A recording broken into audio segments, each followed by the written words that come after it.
ఇవాళ మన స్టూడియోలో ప్రముఖ ఆధ్యాత్మికవేత్త ఆస్ట్రోన్యూమరాలజిస్ట్ శ్రీమతి జయప్రద గారు ఉన్నారు. మేడంతో మాట్లాడదాం. మేడం నమస్తే. మేడం నమస్తే అమ్మా. శ్రీమాత్రి నమః.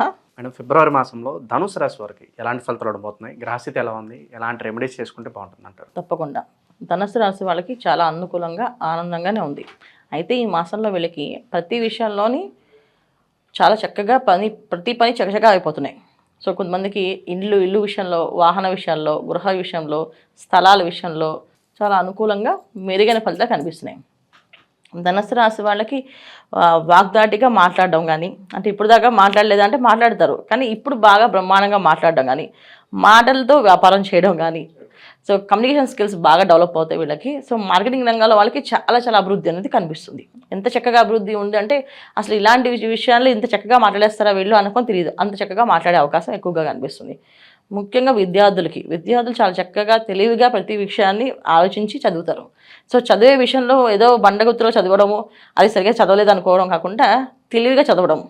ఈ పాయింట్స్ చదువుకుంటే మనం పరీక్షలు రాయగలము అని చెప్పి పోటీ పరీక్షలు ఎవరైతే ఉన్నారో వాళ్ళు చక్కగా పాస్ అవ్వడము, దాంట్లో మంచి మంచి ఫలితాలు రావడం.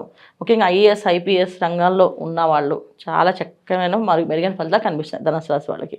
ఈసారి వాళ్ళు మంచిగా ఆ పరీక్షల్లో మంచి విజయాలు సాధించే అవకాశం కనిపిస్తుంది. అలాగే వ్యాపారస్తులు ఎవరైతే ఉన్నారో, కెమికల్ బిజినెస్ కానీ, రియల్ ఎస్టేట్ బిజినెస్ కానీ, తర్వాత ఐరన్ సంబంధించిన బిజినెస్ కానీ, ఆయిల్ సంబంధించిన బిజినెస్లు కానీ, ఏ బిజినెస్లో అయినా సరే అభివృద్ధి అనేది బాగా ఉంది. కొన్ని బిజినెస్లు బాగుంటాయి, కొన్ని బిజినెస్లు బాగుండవు కదా. ఈ మాసంలో ప్రతి ఒక్కరికి ప్రతి విషయంలోని అనుకూలత బాగా కనిపిస్తుంది. సో ఇంట్లో శుభకార్యాలు జరిగే అవకాశం ఎక్కువగా ఉంది, శుభాలు జరిగే అవకాశం ఎక్కువగా ఉంది, వీళ్ళకి శుభకార్యాలు చేయించే అవకాశం ఉంది. సో ధర్మ కార్యాలు, క్షేత్ర దర్శనాలు, తర్వాత వినోదాలు, విందులు, ఇవన్నీ కూడా ఎక్కువగా ఈ ధనుసు రాశి వాళ్ళకి జరిగే అలవాటు, అనుకూలత ఎక్కువగా ఉంది. ఇంకా శుభకార్యాల విషయానికి వస్తే శుభకార్యాలు జరగడానికి ఆస్కారం కనిపిస్తుంది. చక్కగా శుభకార్యాలు చేస్తారు, శుభకార్యాలు జరిగే అవకాశం ఎక్కువగా ఉంది. ఇది చతుర్థ స్థానంలో శుక్రుడు. సో ఎప్పుడైతే చతుర్థ స్థానంలో శుక్రుడు ఉంటాడో తల్లి సంబంధించిన వాళ్ళ బంధువులు కానీ, తల్లికి సంబంధించిన విషయాల్లో కానీ, ఆస్తులు రావడం కానీ, అక్కడి నుంచి ఏదైనా శుభకార్యాలు చేసే అవకాశం రావడం కానీ, ఒక దేవాలయానికి సంబంధించిన దేవాలయంలో పనులు చేయడం కానీ, ఆ దేవాలయానికి సంబంధించిన వీళ్ళు కార్యక్రమాలు చేయడం కానీ, పాల్గొనడం కానీ, తెలియకుండానే ఒక మంచి ఎన్వైరన్మెంట్లో వెళ్తారు. అంటే పాజిటివ్ ఎనర్జీలో వెళ్తారు ఈ మాసం అంతా. వీళ్ళు అనుకోకుండానే మంచి మంచి వాళ్ళతో పరిచయాలు, వాళ్ళ వల్ల మంచి లాభదాయకమైన పనులు, వాళ్ళ వల్ల అన్ని పనులు అయ్యే అవకాశం ఎక్కువగా కనిపించే అవకాశము, కొత్త పరిచయాలు మంచి మార్గాలకి నాంది పలుకుతున్నాయి. సో అందుకని చాలా బాగుంది. ఆర్థికంగా ఎలా ఉండబోతుంది మేడం? అంటే డబ్బులు అందక ఇబ్బంది పడే వాళ్ళు చాలా మంది ఉంటారు, మరి అటువంటి వారికి ఎలా ఉండబోతుంది? ఆర్థికపరమైన ఇబ్బందులు అనేది ఈ మాసం అనేది వీళ్ళకి లేవు. అసలు చాలా చక్కగా ఆర్థికం అనేది బాగా అభివృద్ధి అనేది ఉంది, ధన ఆదాయం ఉంది ఈ మాసం. అంటే ధనం చేతికి రావడము, లోన్లు పెట్టుకునే వాళ్ళు లోన్స్ ప్రాక్టీస్ చేసే వాళ్ళ లోన్స్ రావడం కానీ ఇంటికి. సో ముఖ్యంగా చాలామందికి చిన్న చిన్న కంపెనీల్లో పనిచేసే వాళ్ళకు కూడా మంచి ఫలితాలు, మెరుగైన ఫలితాలు కనిపిస్తున్నాయి. చిన్న చిన్న ఉద్యోగస్తులకి ప్రమోషన్లు రావడం కానీ, తర్వాత ఆ ప్రమోషన్లు రావడం వల్ల అయితే వేరే ఊరికి ట్రాన్స్ఫర్స్ అవ్వడం కానీ, తర్వాత వేరే దేశాల్లో ఉండే వాళ్ళకి అనుకూలత ఉండడం కానీ, ఆ దేశాల్లో అన్ని అనుకూలంగా జరగడం కానీ, ఒక గుర్తింపు రావడం, ఒక లీడర్షిప్ క్వాలిటీస్ రావడం, అంటే ఏదో ఒక పదవి రావడం వీళ్ళకి. సో ఆ పదవి అనేది వీళ్ళకి శాశ్వతంగా ఉండే అవకాశం కనిపిస్తుంది. సో అంటే ముఖ్యంగా రాజకీయ రంగంలో, మీడియా రంగంలో పనిచేసే వాళ్ళకి చాలా అనుకూలత కనిపిస్తుంది. అలాగే మేడం, వైవాహిక జీవితం ఎలా ఉండబోతుంది? సంతానం కోసం ఎదురు చూసే వాళ్ళకి ఏదన్నా గుడ్ న్యూస్ ఉందా? వైవాహిక జీవితంలో కాస్త మాట పట్టింపులు, మనస్పర్ధలు, కాస్త భార్యాభర్తల మధ్యన చిన్న చిన్న మిస్అండర్స్టాండింగ్స్, చిన్న చిన్న గొడవలు, అవి పెద్దగా ఉండవు కానీ చిన్న చిన్నవే ఉంటాయి. మరీ అంత పెద్దగా ఇబ్బంది పెట్టే ఉండవు కానీ కాస్త అశాంతి అనేది లోపిస్తుంది. సో భార్యాభర్తల మధ్యన కొంచెం అండర్స్టాండింగ్ పెంచుకోవడం కానీ, అవగాహన పెంచుకుంటే కానీ ముందు వెళ్ళే అవకాశం ఉంది. సంతాన విషయంలో కూడా కాస్త ఆలస్యం కనిపిస్తుంది. ఆలస్యం అనేది కాస్త ఈ మాసం కూడా వీళ్ళకి గత మాసం నుంచి అంతకుముందు మాసం నుంచి ప్రయత్నం చేసేవాళ్ళు ఈ మాసం కూడా కాస్త అంత మంచి ఫలితాలు రావట్లేదు, నార్మల్గా ఉన్నాయి ఫలితం కూడా. సో సంతాన విషయంలో, తర్వాత వివాహ విషయంలో, వైవాహిక జీవిత విషయంలో కాస్తంత పరిహారం చేసుకుంటే దాని నుంచి కూడా బయటపడే అవకాశం ఉంది. ఆరోగ్యపరంగా ఎలా ఉండబోతుంది మేడం? సడన్గా ఏదన్నా ప్రయాణాలు కావచ్చు, విహారయాత్రలు కావచ్చు చేయడానికి ఏదన్నా ఆస్కారం కనిపిస్తుందా? ఆరోగ్య విషయంలో చాలా జాగ్రత్తగా ఉండాలి. ఆరోగ్య విషయం కాస్త అంత ఇబ్బంది కనిపిస్తుంది. ముఖ్యంగా ఏంటంటే కళ్ళకు సంబంధించిన ఇబ్బందులు కానీ, ఏదో డస్ట్ అలర్జీలాగా చిన్నగా రావడం కానీ, స్కిన్ ర్యాషెస్ రావడం కానీ, స్కిన్ అలర్జీలా కానీ, అదేదో చిన్నపాటి దెబ్బ అది బ్రహ్మరాక్షస మారిందంటారు, చిన్న కోతిపూడి పెద్ద బ్రహ్మరాక్షస అయిందంటారు, అలాగా అయ్యే అవకాశం ఎక్కువగా ఉంది. కానీ ఆరోగ్యం చాలా జాగ్రత్తగా చూసుకోవాలి. ప్రయాణాలు చేసేటప్పుడు చాలా జాగ్రత్తగా వెళ్ళడం రావడం అనేది ముఖ్యం.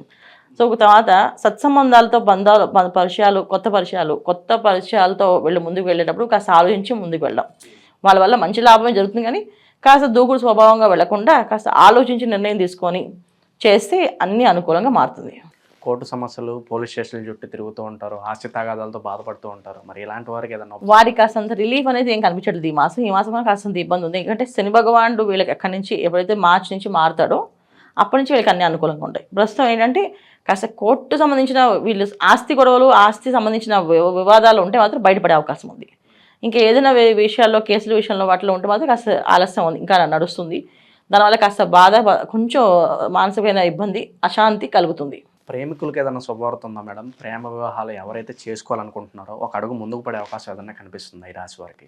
చాలా దిగ్విజయంగా కనిపిస్తుంది. వివాహ ప్రయత్నం అయితే అవకాశం ఉంది. సో ప్రేమించే వాళ్ళకి అనుకూలంగానే ఉంది. ఎందుకంటే చతుర్థ స్థానంలో శుక్రుడు కదా, శుక్ర రాహువులు ఒక రకమైన ఎమోషన్ బాండింగ్ ఖచ్చితంగా చేసుకోవాలనే కోరిక, కుతూహలం అనేది కొంచెం గట్టిగా ప్రయత్నం చేస్తే అవుతుంది. అయితే ఏంటంటే ఎంత ప్రయత్నం చేస్తే ఇక్కడ సప్తమ స్థానంలో కుజుడు, దానివల్ల ఎంత స్పీడ్గా కలుస్తే అంత తొందరగా విడిపోతారు. సో అందుకని కాస్త ఆలోచించి అడుగులు వేయండి. ఏ విషయమైనా పెద్దవాళ్ళని అందరూ అంగీకారాలు తీసుకొని వాళ్ళు ఒప్పుకున్నాక చేసుకుంటే అది 10 కాలాలు నిలబడుతుంది. అలాగే వ్యక్తిగత జాతక పరిశీలన కూడా చాలా ఇంపార్టెంట్. ఖచ్చితంగా. ఇప్పుడు మన జాతకం చెప్పేది గోచార ఫలితాలు. గోచారం అనేది మొత్తం కోటాది కోట్ల మందికి ఈ గోచారం ఉంటుంది. కానీ ధనస్సు రాశి పర్సనల్ జాతకంలో వాళ్ళకి దశ అంతర్దశ ఏం నడుస్తుంది. సో దశ అంతర్దశలో సంతాన భాగ్యం బాగుంది అంటే ఖచ్చితంగా సంతాన యోగం కలుగుతుంది.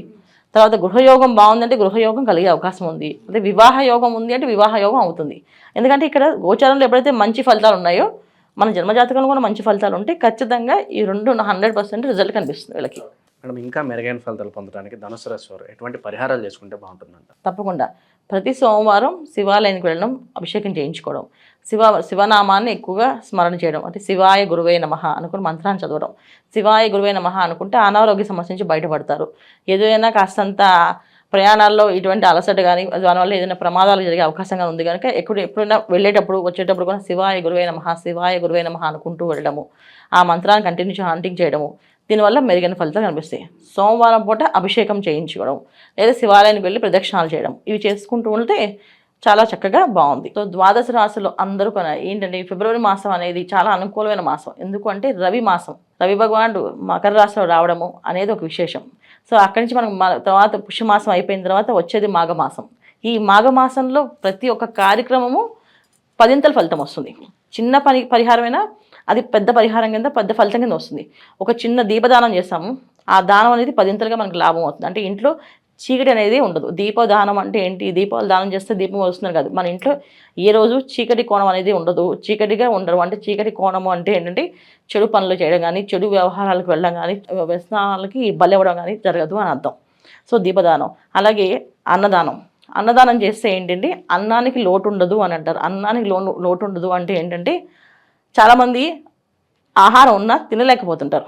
సో ఎందుకు తినలేకపోతుంటే వాళ్ళకి రకరకమైన సమస్యలు, అజీత సమస్యలు, ఏదో రోగ సమస్యలు, ఏదో ఒకటి టైంకి అన్నం తినలేకపోవడం, టైంకి వేళకి తినలేకపోవడం అది జరుగుతుంటుంది.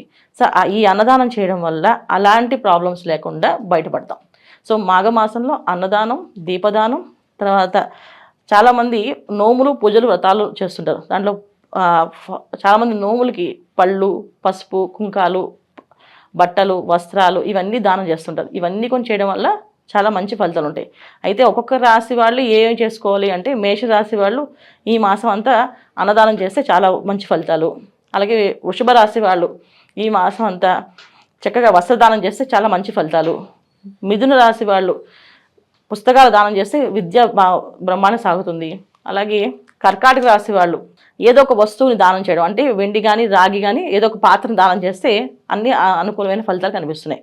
అలాగే సింహరాశి వాళ్ళు చక్కగా ఒక 10 మందికి చదువు విద్యాదానం చేయడం కానీ, ఒక విద్యార్థికి విద్య కట్టించడం కానీ చేయడం వల్ల మంచి ఫలితాలు ఉన్నాయి. ఇలా ఒక్కొక్క రాశి వాళ్ళు చేసుకుంటూ వెళ్తే అన్ని అనుకూలమైన ఫలితాలు కనిపిస్తున్నాయి.